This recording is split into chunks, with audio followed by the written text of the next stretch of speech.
जल्दी से मज़े का टेस्टी सा मीठा बनाना चाहते हैं तो बनाएं इस तरह से ये मीठा। बिस्मिल्लाहिर्रहमानिर्रहीम, अस्सलाम वालेकुम, वेलकम टू माय चैनल। मैंने ली है चीनी 2 खाने के चम्मच और इसमें डाली है मैंने छोटा सा टुकड़ा दालचीनी का और इसके बाद मैंने 2 से 3 इलायचियों के दाने लिए हैं, वो डाल दिए हैं। आपके पास इन दोनों का पाउडर है तो आप हाफ टी स्पून डाल सकती हैं।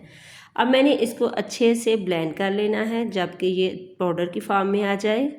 अब मैंने लिया है जी 1 बाउल, उसमें डाल दिया है जो मैंने शुगर और साथ ही दालचीनी और इलायची का पाउडर बनाया था वो डाल दिया है। इसके बाद मैंने तकरीबन इसमें आधे कप से थोड़ा कम ही दूध डाला है।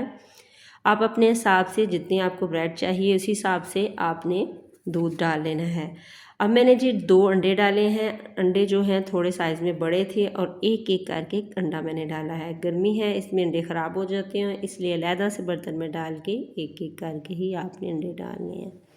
अब अच्छे से मैंने इस तरह इसको मिक्स कर लिया है और अब जी मैंने लिए हैं ब्रेड, बिल्कुल फ्रेश ब्रेड हैं और अब मैं छुरी की मदद से ब्रेड को दरमियान से काट लूँगी।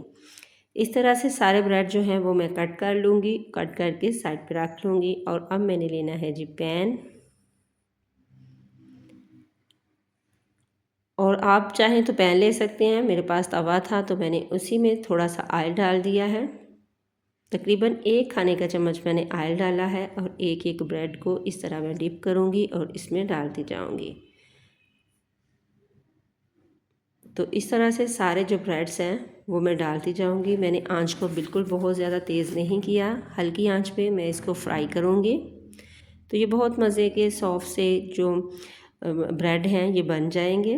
तो आप इस तरह से ब्रेड टोस्ट बनाएं, बहुत ही मज़े के टेस्टी बनते हैं। बच्चों को लंच में बना के दें या घर में नाश्ते में बनाएं या शाम की चाय में, तो ये बहुत ही मज़े के लगते हैं। तो इसी तरह से मैंने सारे जो ब्रेड हैं इस तरह से सेक लिए हैं। इसको मैंने हल्का सा गोल्डन कलर आने तक इसको मैंने कुक किया है। तो इसी स्टेज पे आपको मेरी वीडियो ज़रा सी अच्छी लगे तो प्लीज़ आपने करना है सब्सक्राइब, लाइक शेयर ज़रूर करें, वीडियो को पूरा देखा करें। ये आप लोगों की दुआएं और प्यार है। ऊपर से मैंने थोड़ा सा कोकोनट डाल दिया है और थोड़े से आलमंड। मेरे बच्चों को ये आलमंड बहुत ही अच्छे लगते हैं तो मैंने इसमें आलमंड डाल दिए हैं। दुआओं में रखिएगा याद। अल्लाह हाफिज़।